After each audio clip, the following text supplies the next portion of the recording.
Magandang araw mga kababos. Narito ang latest news ngayon sa PBA.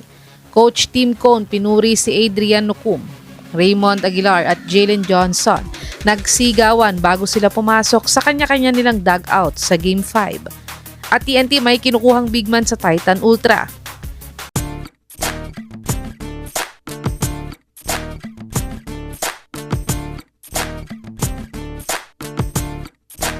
Nanalo ang Barangay Ginebra kontra Rain or Shine sa Game 5 sa score na 111-104. At ang best player sa larong ito ay si RJ Abarientos na nagtala ng 31 points, 4 rebounds at 8 assists sa kanilang panalo. At sa panalo nilang ito ay sila na ang lamang sa series nila, 3-2. At isang panalo na nga lang ay pasok na naman ang Gin Kings sa PBA Finals. Pero pinuri nga ni Coach Tim Cone ng star player ng Rain or Shine na si Adrian Nocum. Ayon nga kay Coach Tim ay hindi nga daw nila ito mapigilan at ito nga daw ay pinapakita niya sa buong series nila at buong conference at yan daw talaga ang best skills niya bilang isang player. Sa tingin niyo mga kababos, kaya pa kayang ipanalo ng Rain or Shine ng Game 6 upang mag-force ng Game 7? I-comment nyo na po yan sa baba. At dagdag na balita nga para sa labanan ng Gin Kings at Ross ay nagsigawan daw si Johnson at Mr. Never Heard. Sa Game 4 nga lang ay si Coach Sheng Giao at Boss Al Francis Chua nga ang nagkaroon ng sagutan. Pero hindi naman daw ito naulit sa Game 5 dahil hindi na nga sila nagpansinan.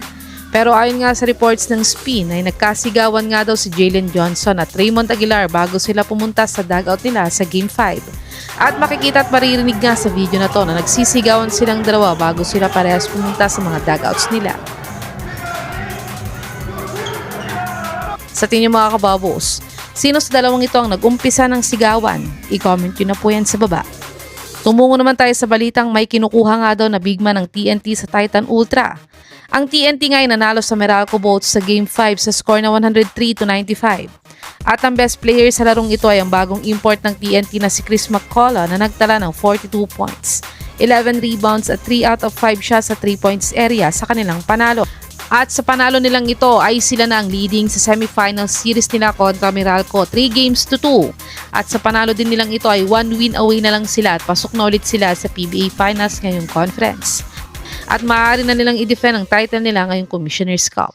Pero ayon naman sa legit source na to ay kung nag-sign lang daw sa Titan Ultra si Greg Zilla ngayon ay baka kasama daw sana siya sa trade packages kay Munzon dahil kailangan daw ng TNT ngayon ng big man at isa na daw si Greg Slaughter sa mga gusto nilang makuha.